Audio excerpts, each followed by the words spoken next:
Selamat sore Bapak dosen dan teman-teman semua. Di sini kami dari kelompok 4 akan mempresentasikan tentang ruang lingkup dan struktur akuntansi manajemen sektor publik. Sebelum itu, izinkan kami untuk memperkenalkan diri terlebih dahulu. Saya sendiri Gusti Alisa Putri absen 14 dan saya Gusti Puspita Nila Putri nomor absen 21. Yang pertama yaitu ruang lingkup akuntansi manajemen sektor publik. Peran utama akuntansi manajemen sektor publik adalah menyediakan informasi akuntansi yang akan digunakan oleh manajer sektor publik dalam melakukan fungsi perencanaan dan pengendalian organisasi. Informasi akuntansi diberikan sebagai alat atau sarana untuk membantu manajer menjalankan fungsi-fungsi manajemen, sehingga tujuan organisasi dapat tercapai. Fungsi manajemen seperti perencanaan, pengkoordinasian, pengorganisasian, dan pengendalian tidak dapat dilakukan tanpa informasi yang memadai. Adapun komponen lingkungan yang mempengaruhi organisasi sektor publik, ada beberapa faktor yang mempengaruhi meliputi. Yang pertama itu ada faktor ekonomi, yang kedua itu ada faktor politik, yang ketiga ada faktor kultural, yang terakhir itu ada faktor demografi. Selanjutnya, berdasarkan ruang lingkupnya, akuntansi sektor publik dibedakan menjadi dua jenis, yaitu akuntansi pemerintah dan akuntansi sosial. Yang pertama yaitu akuntansi pemerintah adalah yaitu data akuntansi yang bertujuan untuk memberikan informasi tentang transaksi ekonomi atau keuangan pemerintah yang dilaporkan ke pihak yudikatif, legislatif, eksekutif, dan masyarakat. Akuntansi pemerintah dipecah lagi menjadi akuntansi pemerintah pusat dan akuntansi pemerintah daerah. Akuntansi pemerintah daerah yaitu akuntansi untuk pemerintah provinsi, dan akuntansi untuk pemerintah adalah kabupaten atau kota. Yang kedua yaitu akuntansi sosial, yang dimana berbeda dengan akuntansi pemerintah. Akuntansi sosial yaitu sektor akuntansi khusus untuk lembaga seperti lembaga makro yang melayani perekonomian nasional. Akuntansi sosial berguna untuk melakukan pencatatan kegiatan ekonomi pada organisasi nirlaba atau non-profit seperti puskesmas, masjid, partai politik, rumah sakit, dan lain sebagainya. Berikut beberapa aspek dalam ruang lingkup akuntansi manajemen sektor publik.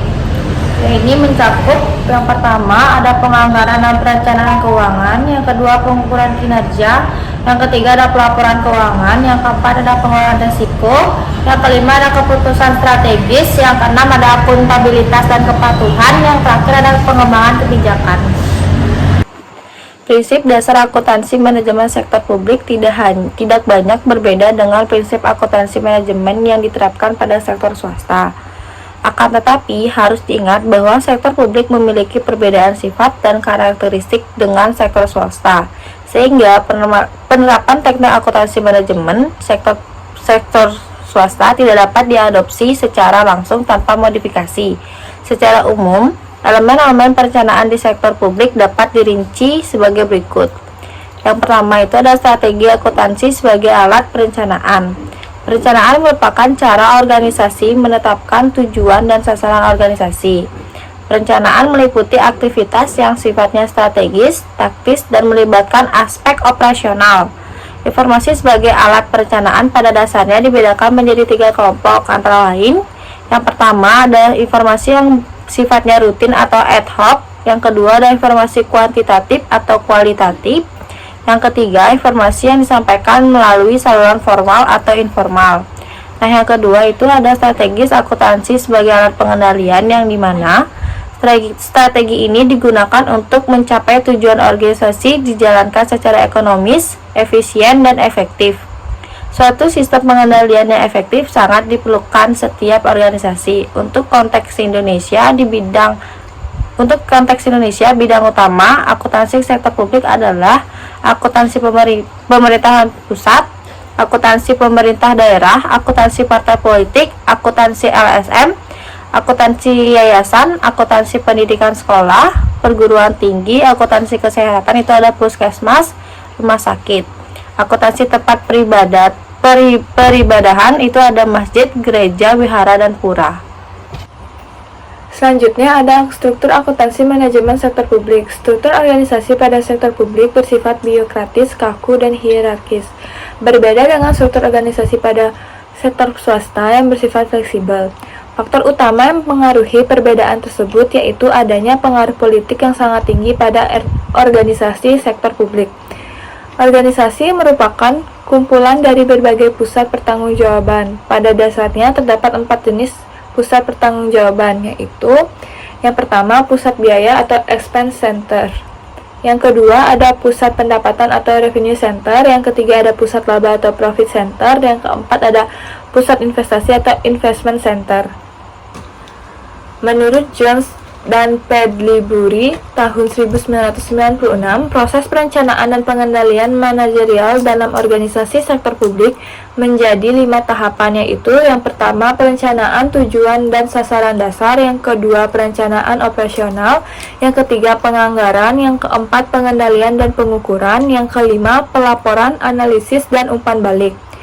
Dalam organisasi sektor publik, perencanaan dimulai sejak dilakukannya perencanaan strategik, sedangkan pengendalian dilakukan terhadap pengendalian tugas atau task control. Peran akuntansi manajemen dalam organisasi sektor publik meliputi yang pertama itu perencanaan strategik. Tahapan pada perencanaan strategik, manajemen organisasi membuat alternatif program-program yang sesuai dengan skala prioritas dan sumber daya yang dimiliki, dan tentu saja mendukung strategi organisasi tersebut. Dalam menjalankan program yang sudah disetujui, bisa saja terdapat beberapa permasalahan utama, misalkan masalah efisien biaya, kualitas produk, dan pelayanan. Akuntansi sektor publik juga berfungsi untuk memfasilitasi dihasilkannya anggaran sektor publik yang efektif, efisien, dan ekonomis, atau value for money budget. Yang kedua, pemberian informasi biaya.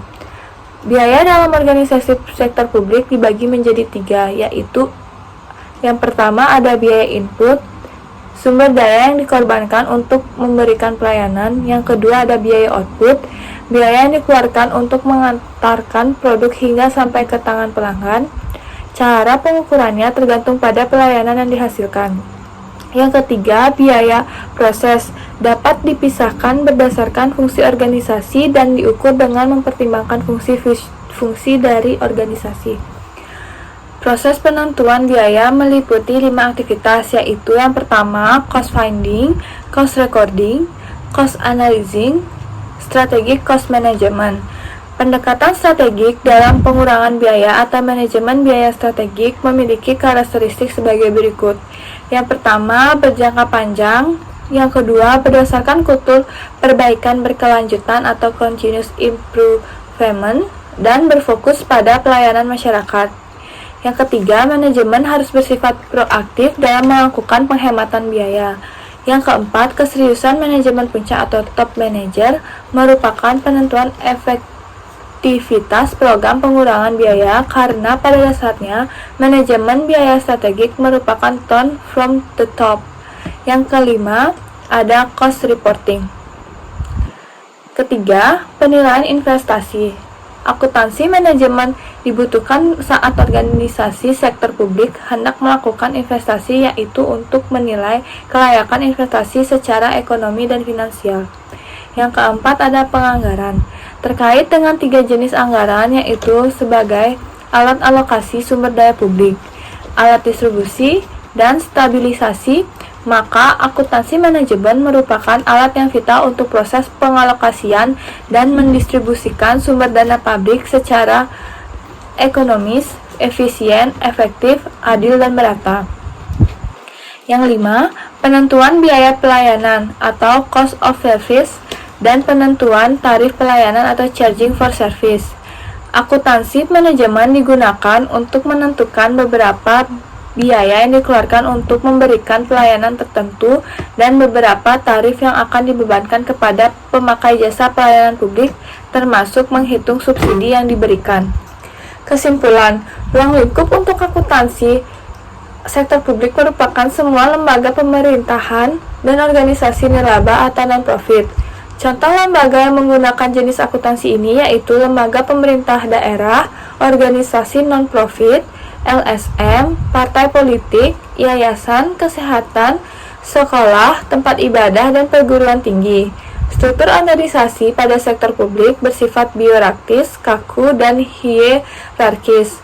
Berbeda dengan struktur organisasi pada sektor swasta yang bersifat fleksibel. Faktor utama yang mempengaruhi perbedaan tersebut yaitu adanya pengaruh politik yang sangat tinggi pada organisasi sektor publik. Tipologi pemimpin termasuk pilihan dan orientasi kebijakan politik akan sangat berpengaruh terhadap pilihan struktur birokratis pada sektor publik. Sektor publik memiliki fungsi yang lebih kompleks dibandingkan dengan sektor swasta. Kompleksitas organisasi akan berpengaruh terhadap struktur organisasi. Struktur pengendalian manajemen harus didukung dengan struktur organisasi yang baik. Baik, sekian presentasi dari kelompok kami. Mohon maaf apabila ada kesalahan baik yang disengaja ataupun tidak disengaja. Kami tutup dengan terima kasih.